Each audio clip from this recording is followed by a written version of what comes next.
Hi friends. అయితే ఈ video start చేసే ముందు మీకు ఒక చిన్న రిక్వెస్ట్. అదేంటంటే ఈ వీడియోకి ఒక లైక్ చేయండి. ఎందుకంటే మీరు లైక్ చేయడం వల్ల ఈ వీడియో ఇంకొక 10 మందికి రీచ్ అవుతుంది. అలాగే మన ఛానల్ ఇప్పటివరకు సబ్స్క్రైబ్ చేసుకోకపోతే దయచేసి సబ్స్క్రైబ్ చేసుకోండి. ఇక మన వీడియోలోకి వెళ్ళిపోదాం. అందరికీ నమస్కారం. నా పేరు జ్యోతి. అయితే మాది కొత్తగూడెం. మా ఇల్లు రైల్వే ట్రాక్ చాలా దగ్గరగా ఉంటుంది. దానివల్ల ఏంటంటే ట్రైన్ సౌండ్స్ చాలా హెవీగా వినిపించేవి. అయితే మా ఇంటి పక్కన ట్రాక్ మీద ఇప్పుడు ఏదో ఒక ఇన్సిడెంట్ జరుగుతూ ఉండేది. ఆ ట్రాక్ మీద ఎవరొకరు చనిపోతుండేవారు. దానివల్ల చాలా మంది భయపడుతుండేవారు. అయితే ఇలా ఎవరు పడితే వారు అక్కడ చనిపోవడంతో రాత్రి 7 దాటిందంటే అసలు ఆ ట్రాక్ మీదకి మామూలు మనుషులు అసలు వెళ్ళేవారు కాదు. అయితే అటు మామూలు జలం వెళ్ళకపోవడానికి మరో కారణం ఏంటంటే అక్కడ చనిపోయిన వారు అక్కడే దయ్యాలుగా మరి అదే ట్రాక్ వద్ద తిరుగుతూ ఉండేవారు. అయితే ఈ విషయం ఆ పక్కనున్న ఇళ్ళకు కూడా తెలుసు. కానీ సొంత ఇల్లు కావడంతో ఖాళీ చేసి వెళ్ళలేక అక్కడే అడ్జస్ట్ అవుతుండేవారు. అయితే ఆ దయ్యాలు కూడా అందరికీ కనిపించేవి కాదు. ఎవరో ఒక కొంతమంది పర్సన్స్ మాత్రమే సెలెక్ట్ చేసుకున్నట్టుగా వాళ్ళకు మాత్రం కనిపించేవి. వాళ్ళని మాత్రం భయపెట్టేవి. కానీ మా అమ్మకు దయ్యాలు భూతాలంటే పెద్దగా నమ్మకం లేదు. దానివల్ల పెద్దగా నమ్మేది కాదు. అయితే అది వేసవి కాలం. అమ్మ అన్నం తిన్న తర్వాత అలా నడుద్దామని చెప్పేసి 8 గంటలకు మా ఇంటి పైకి వెళ్ళింది. అలా కొద్దిసేపు నడిచిన తర్వాత కిందికి వస్తుంది. అలా వస్తున్న క్రమంలో తన వెనుకే ఎవరు వస్తున్నట్టు తనకు అనిపించింది. ఒక్కసారి వెనక్కి తిరిగి చూసింది. కానీ అక్కడ ఎవరు లేరు.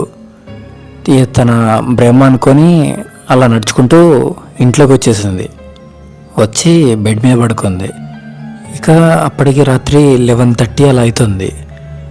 అయితే అలా పడుకున్న అమ్మకి తన మీద నుంచి ఎవరో నడుచుకుంటూ వెళ్తున్నట్టు అనిపించింది. అప్పటికే నిద్రమైకంలో ఉన్న అమ్మ చిరాగ్గా, జ్యోతి ఏంటి ఈ టైంలో నడుస్తున్నావు అని చెప్పేసి నిద్రమత్తులని అంటుంది. ఇదంతా విన్న నాన్న ఏంటి ఈ టైంలో అరుస్తున్నావు అని చెప్పేసి చిరాగ్గా అన్నాడు. ఆ అమ్మ నిద్రలో ఉండే అదేనండి జ్యోతి ఇక్కడ నడుస్తుంది అని చెప్పేసి అలానే మాట్లాడుతుంది. జ్యోతి లేవడం ఏంటి నడవడం ఏంటి అని చెప్పేసి నాన్న మళ్ళీ చిరాకు పడ్డాడు. నిజమండి అది నడుస్తుంది, ఇక్కడిక్కడ నడుస్తుంది అని చెప్పేసి అమ్మ అనేసరికి నీకు పిచ్చి పట్టిందానే, అది నీ పక్కనే మంచిగా పడుకొని ఉంది అని నాన్న అన్నాడు. అమ్మకి ఒక్కసారిగా మేల్కొచ్చింది. ఇలా పైకి లేచి చూసేసరికి పక్కనే నేను మంచిగా పడుకొని ఉన్నాను. అమ్మకి ఏమీ అర్థం కాలేదు. అదేంటి ఇప్పటిదాకా అది నా పైన ఇట్లా నడుచుకుంటూ వెళ్ళినట్టు అనిపించింది, ఇంతలోనే నా పక్కనే పడుకొని ఉందని అమ్మకి అర్థం కాలేదు. సరేలే అని చెప్పేసి మళ్ళీ పడుకుంది.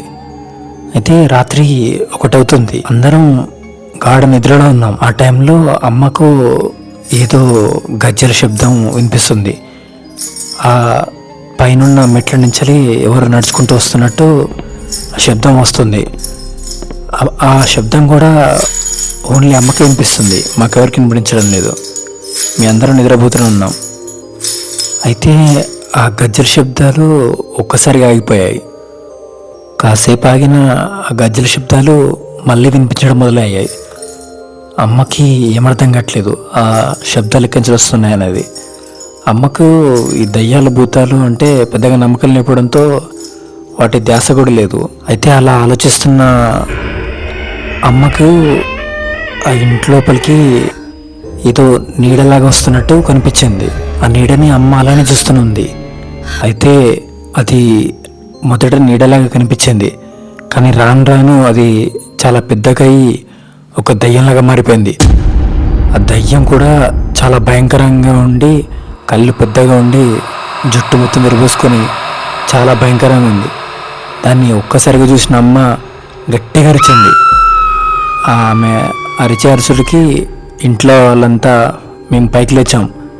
అమ్మ అలానే అరుస్తూ భయపడుతూ ఏడుస్తుంది.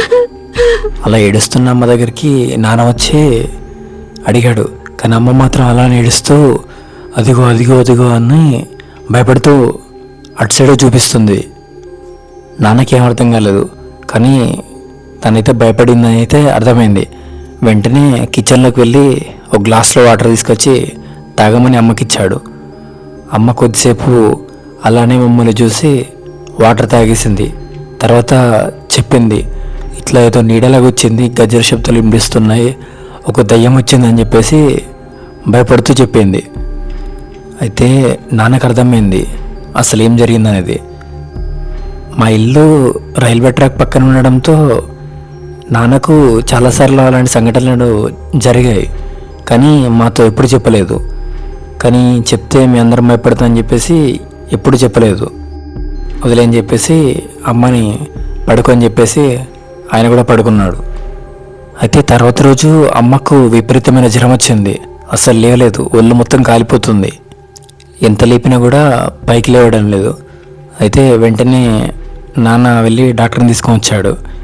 ఆయన 2 ఇంజెక్షన్స్ వేసి టాబ్లెట్ ఇచ్చేసి వెళ్ళిపోయాడు. ఒక 2 రోజుల తర్వాత అమ్మకైతే జ్వరం తగ్గింది, కానీ ఆమెలో ఉన్న భయం మాత్రం అసలు తగ్గడం లేదు. అయితే ఒక వారం తర్వాత హాస్టల్ నుంచి మా చెల్లి వచ్చింది. మా చెల్లికి ఇక్కడ జరిగిన మ్యాటర్ ఏమీ తెలియదు. దానివల్ల తను నార్మల్గా ఉండేది.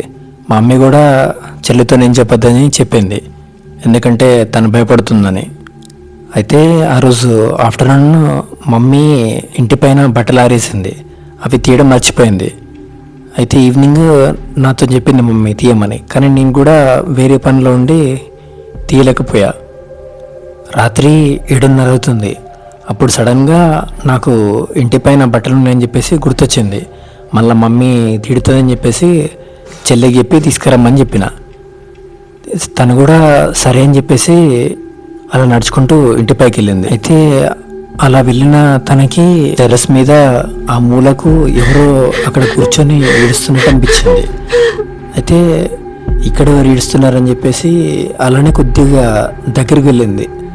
దగ్గరికి వెళ్ళి ఎవరు అని అడిగింది. అయితే అక్కడ మా అమ్మ గొంతు వినిపించింది. వెంటనే మా అమ్మ అక్కడ ఉందనుకుని మా చెల్లి కూడా తన దగ్గరికి వెళ్ళడానికి ప్రయత్నిస్తుంది. అయితే అలా ఇంకొక 2 అడుగులు ముందుకేసింది.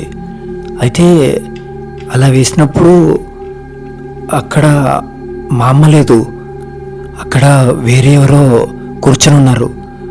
ఆమె ముఖం కూడా తెల్లగా చాలా భయంకరంగా ఉంది. ఆమె భయంకరమైన గొంతుతో నీకోసం వెయిటింగ్ చేస్తున్నా అని చెప్పేసి అన్నట్టు మా చెల్లిని పిలుస్తుంది. మా చెల్లికి విపరీతమైన భయం మొదలైంది. గట్టిగా అరవాలనుకుంటుంది, కానీ ఆ భయంతో తన గొంతు మూగపోయింది. అక్కడే కదలలేకుండా అక్కడే నిలబడిపోయింది.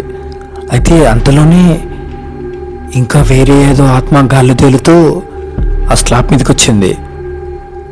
ఆ 2 దయ్యాలు వాళ్ళల్లో వాళ్ళే గట్టిగా నవ్వుకుంటూ ఏదేదో మాట్లాడుకుంటున్నారు. ఇక్కడేం చేస్తున్నావు అక్క అని ఇంకో దయ్యం అడిగింది. ఏం లేదు, ఇక్కడ ఒంటరిగా నేను ఇక్కడ కూర్చొని ఉన్నా అని చెప్పేసి ఈ దయ్యం ఉంది. అంతలోనే మా చెల్లికి ఎవరో మెట్ల మార్గం నుంచి పైకి వస్తున్నట్టు అనిపించింది. అమ్మయ్య, మా అమ్మ వస్తుందని ఆమె ధైర్యం తెచ్చుకుంది.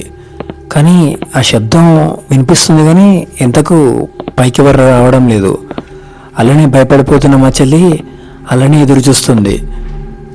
అయితే కొద్దిసేపటికి మా అమ్మ అయితే పైకి వచ్చింది. మా అమ్మ పైకి రాగానే మా చెల్లి వెంటనే భయంతో వెళ్ళి మా అమ్మని హగ్ చేసుకొని ఏడుస్తూ మాట్లాడుతుంది. అసలు ఎందుకు ఏడుస్తుందో మా అమ్మకు అర్థం కాలేదు. కొద్దిసేపటికి మా చెల్లి తేరుకొని అమ్మ ఆ ఊళ్ళకు 2 దయ్యాలు అని చెప్తుంది. అయితే నిజానికి అక్కడ ఎవరు కనిపించడం లేదు. అమ్మ అటు సైడ్ చూసినప్పుడు అక్కడ ఎవరు లేరు. వెంటనే మా చెల్లికి ధైర్యం చెప్పడానికి, చూడమ్మా అక్కడ ఎవరు లేరు, అంతా నీ భ్రమ అని చెప్పేసి మా చెల్లిని కిందకి తీసుకెళ్ళింది. అయితే మా చెల్లికి విపరీతమైన భయం కావడంతో ఆ రోజు రాత్రి అస్సలు నిద్ర పట్టలేదు. సేమ్ అలానే మా అమ్మకి ఎలా జ్వరం వచ్చిందో మా చెల్లికి కూడా అలానే ఫుల్ జ్వరం వచ్చేసింది. అది ఎంతకి తగ్గలేదు.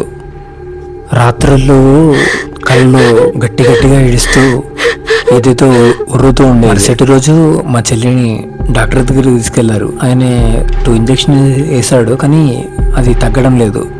చెల్లికి మాత్రం అలానే విపరీతమైన భయం అవుతుంది. ఇక డాడీకి అర్థమైంది ఇది డాక్టర్లతో అయ్యే పని కాదని చెప్పేసి ఒక పూజారిని ఇంటికి పిలిపించాడు. ఆ పూజారి ఇంటి మధ్యలో ముగ్గు వేసి మా అమ్మని మా చెల్లిని ఇద్దరిని కూర్చోబెట్టి ఏవేవో మంత్రాలు చదవడం మొదలుపెట్టాడు. అలా చదువుతున్న క్రమంలో మా అమ్మ చెవిలో, మా చెల్లి చెవిలో ఎవరో గట్టిగా గుసగుసలాడుతున్నట్టు వినిపిస్తుంది. వాళ్ళు అలానే ఆ పూజలో కూర్చున్నారు. అలా 1 గంట పూజ జరిగిన తర్వాత ఆ పూజారి మా నాన్నగారిని పక్కకు పిలిచి, మీ ఆవిడ ఆ రోజు పైకి వెళ్ళింది కదా, ఇంటి పైకి వెళ్ళినప్పుడు తనతో పాటు ఒక ఆత్మ కూడా మీ ఇంట్లోకి వచ్చింది, దానివల్లనే ఇదంతా మీకు ప్రాబ్లం అవుతుందని చెప్పేసి అని చెప్పాడు.